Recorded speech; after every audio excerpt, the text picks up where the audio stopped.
Alam mo, may tatlong kaibigan pala tayo dito sa mundo. Yung isa, mabuting kaibigan.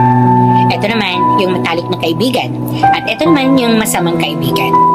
Yung mabuting kaibigan, ito yung mga kaibigan mo na alam yung storya mo, alam yung buong pagkatao mo, at alam yung buong kwento mo. Pero ang matalik na kaibigan, eto naman yung mga taong hindi lang alam ang buong storya mo, hindi lang alam ang buong pagkatao mo, kung hindi, nandun din sila sa storya na ginagawa mo. Andun sila, gumagabay, yumayakap, umiiyak ng sabay, ganon. Pero eto yung mga masamang kaibigan, eto yung mga nagpapanggap.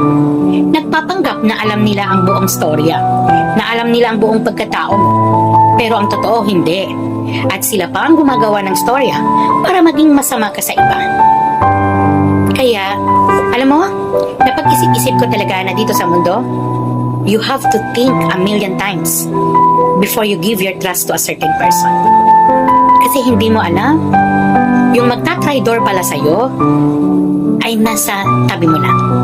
Hindi mo alam, yung magtatraidor pala sa'yo ay nasa harap mo na. Diba? Ganun lang.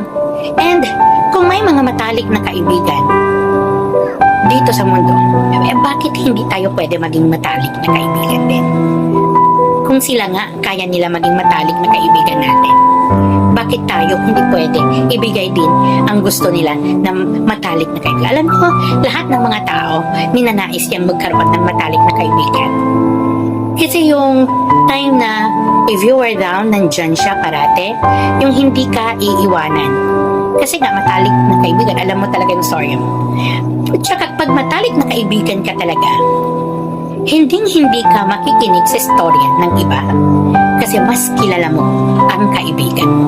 Kung hindi mo talaga kaya na maging isang matalik na kaibigan sa isang tao, pwede na yun, maging mabuting kaibigan ka na lang. Basta, huwag mo talagang pipiliin ang maging masamang kaibigan. Masama yan, ha?